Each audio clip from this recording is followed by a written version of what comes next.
Welcome to The Explainer. Today, we're diving into the core wisdom of Ben Horowitz's brutally honest book, The Hard Thing About Hard Things. This isn't your typical business book. Nope.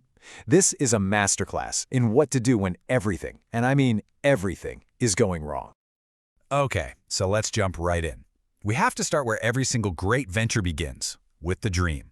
You know, that initial, perfect, almost cinematic vision of what you're setting out to build. I mean, Horowitz just nails it here, doesn't he? This is that intoxicating story we all tell ourselves. You can almost feel the optimism dripping off the page. You're going to change the world, and it's going to be awesome. But we all know what happens next. That beautiful dream, as powerful as it is, eventually smacks right into a little thing called reality, and those perfect walls you envisioned start to feel like they're closing in. And it's never just one thing, is it? It's everything, all at once. The product has bugs, the market you were so sure about, yeah, it's not really there. Your best engineer just quit, and oh yeah, you're burning through cash like there's no tomorrow. Suddenly, that dream feels more like a nightmare. And this nightmare, this place you find yourself in, well, it has a name. It's the absolute central idea of this entire book, a feeling that any leader who has ever tried to build something from scratch will recognize on a deep gut level. You know, one of the brilliant things Horowitz does is use hip-hop lyrics to frame his ideas. And this line from DMX, it just perfectly captures the raw, unfiltered truth of the fight. It's not clean. It's not elegant. It is a battle for survival. It is the struggle. So what is the struggle exactly? It's that constant, soul-crushing pressure where every single decision feels like it could be the one that kills your company. And Horowitz is crystal clear. The struggle itself isn't failure, but it's where most companies and most leaders end up breaking.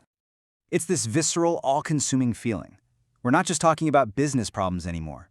We're talking about a deep, personal pain that you carry around every second of every day. You just want it to end. And it gets worse because it attacks you psychologically. The weight of all that responsibility, the fear of letting every single person down, it turns inward.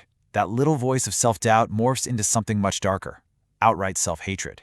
And this just captures the crushing isolation of leadership perfectly.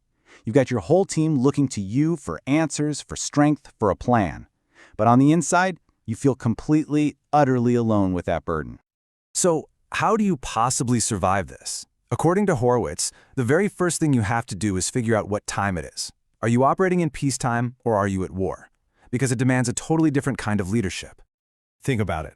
A peacetime CEO gets to focus on the good stuff, expanding the market, building an amazing culture, long-term creative plans. But a wartime CEO? No way. They are in a street fight for survival. They are obsessed with one thing and one thing only, fending off the immediate threat that could kill the company. The priorities are just starkly different. All right, so you've identified it. You're in the struggle. You're a wartime CEO. Now what?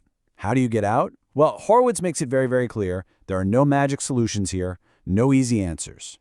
And this quote, this is everything. There are no silver bullets, no clever hacks or easy fixes that will make it all go away. There are only lead bullets, and that means you have to do the hard things, the painful, direct, and sometimes brutal actions that are required to survive. So what do these lead bullets look like in the real world? It's all about confronting reality head-on. It means telling the whole truth, especially when the news is terrible. It means facing the ugly facts instead of pretending they don't exist. It means you fix the fundamental problem with your product, you don't just pivot away from it. And yeah, it means finally making that hard personnel call you've been avoiding for months. But here's the thing. Firing those lead bullets, that's not just about being smart or being a good manager.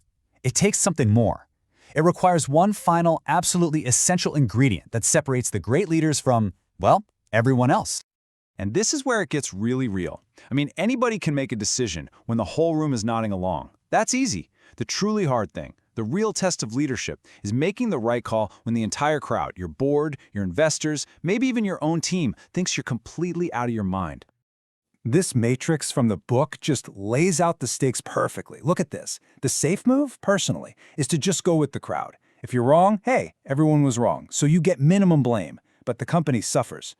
The courageous path, though, going against the crowd, carries massive personal risk. If you're wrong, you're the villain, you're fired. And if you're right, the company wins. But honestly, few people will ever remember the hell you went through to make that call.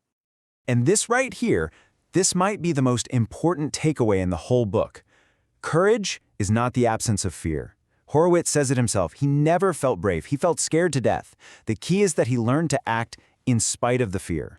Courage isn't a feeling. It's a muscle you build through practice. And so, the book leaves you right here with this simple, unavoidable question.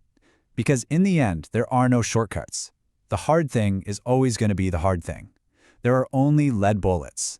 And your success, your survival as a leader, it all depends on your answer to this.